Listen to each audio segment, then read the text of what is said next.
Hello and welcome. I just watched episode 7 of My Happy Marriage, Watashi no Shiawase na Kekkon. I think that's the best I've said it so far. I don't know. I'm also not really good at Japanese, so any native Japanese speakers in the comments, tell me how bad I am. Or, you could just leave it at the classic, Nihongo ga jouzu desu. I think, yeah, Nihongo ga jouzu desu. It's also been a little bit since I've actually studied. But anyways. This was the sort of breather that we needed. I like this episode because it furthers the story along to the next arc while also wrapping up the current one and giving us a sort of bit of satisfaction.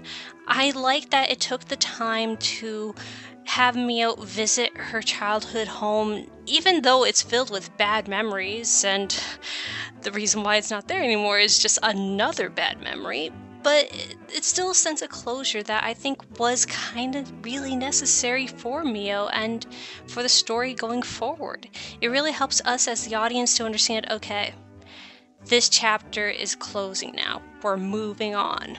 I do like that Kyoya, I finally learned his name, Kudo, that he doesn't entirely feel like, oh yeah, I was totally justified destroying your childhood home because it's filled with bad people and I was trying to save you. I like that he's so multidimensional in this aspect. Like, he's able to recognize maybe he went too far, maybe he went to extremes, and it gives Miyo a chance to be like, nah, I actually appreciate it. I actually appreciate someone caring about me to go that far for once. Unfortunately, it does kind of show Koji you might have gone farther if you would have been willing to burn down the estate, but whatever. He made his bed, now he has to go lay in it. Speaking of making his bed and laying in it, he's leaving. He's going to Kyoto, assumably. That's the old capital. He's going to try to better himself, and hopefully in the future, next time Destiny calls on him to act, he'll be more able to, rather than just relying on the power of those around him. I really hope for him, and I think he's on a good track. At first I wasn't sure what to feel when Miyo said she didn't remember Koji basically starting to convince his love for her in the very first episode. It's clear she does remember, but I'm starting to think she said she didn't, so that it kind of sent a message to Koji that that ship has sailed now. She's happy where her life is headed. It not just sends the message, but it also leaves them in a sort of positive just friends zone, so there doesn't have to be any awkwardness between them. They can just move on and be childhood friends. Sad, because they're really cute together, and their last moments were together in the gazebo that we saw them sit at in episode 1. But she does seem like she's just better with Kyoya. I swear, maybe I haven't learned his name. I don't know, I feel like I'm saying it wrong. I don't know, have I learned his name? I feel like I'm saying it wrong. I think it sounds too much like Kyoya. It sounds too much like the glasses guy from Ouran High School Host Club. I might just be saying it wrong. I'm gonna go back to call him Kudo again. 7 episodes in, I know it when I read it, yes, that's obviously this guy, but since I have to repeat it, I do wonder what the future will hold for Kaya.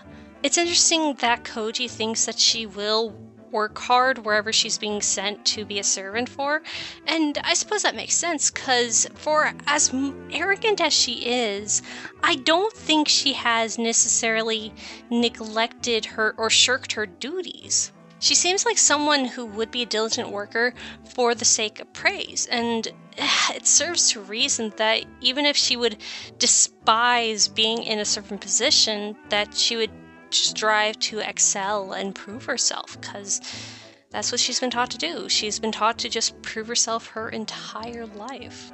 I do hope that it's healing for Kaya, and I really wonder what she thinks when she sees that picture of her and her mom and dad. Sees her in an existence that kind of can't be anymore? What does she feel towards her parents, and what does she feel towards herself especially? I really hope that she can grow into a person worthy of Koji, because Koji's definitely working to grow into a person better than who he is already. He's pretty decent, but he's already outpacing Kaya. She's got a lot of work to start to keep up with him. Oh yeah, and the weird dude and creepy dudes are back at the end. Miyo's nightmares maybe has something to do with their outside interference. When the gravestone was breaking, the thought that I kept having was just grabbing them and being like, what did you do? What? Look at that. What did you do? What is happening? Zombies? I don't know. Spirits? Why is the glasses guy out for Miyo? Danger, danger, danger. That's all I can really feel towards that, especially because we don't know what's happening. Again, this is basically where I've read up to in the manga, so now again, at this point, I don't know what's up. And speaking of the manga, I think I do again like this episode better than how it played out in the manga. Basically, I got to the point where Kudo's sister comes in to start training Miyo, and I got bored because that really felt like all the stakes were gone. We went from here to eh. But in this, I don't feel like the stakes dropped down to 0. I feel like they've gone down to like 3. They're doing a good job of sprinkling in the concern and hints towards the danger in the future, while also giving us what we ultimately want. We want to see Miyo and Kudo work towards being a couple and having their happy marriage. I gotta say though, I'm very confused when this takes place, cause Kudo's sister I'm not really sure what time she's dressing for. She seems like a little more 30s than anything, which makes me a little concerned, because in the 30s, that's Japan getting very militarized, then leads into a lot of imperialism, colonization, and, well, not that they hadn't already been doing that, but even more of that, moving into China now, officially, and then World War II, and oh dear God. And Kudo works for the army in some way, so that's even better. But ignoring all that historical stuff, we could just pretend that this takes place long before that stuff or something. Again, as I often end these videos, I'm curious to see where this goes. I want to see what the rest of Kudo's house, the rest of his family's like. He seems very straight-laced, but his sister seems a bit more wild than him, and I wonder about their parents and what exactly produced that. I gotta also say, it was very nice to see moments of Kudo just being sweet and not having that scornful look on his face for once, just seeming like a regular, happy guy that loves his fiancée. I hope it continues, and I hope they can keep smiling. We'll see. Thank you very much for tuning in, and until next time.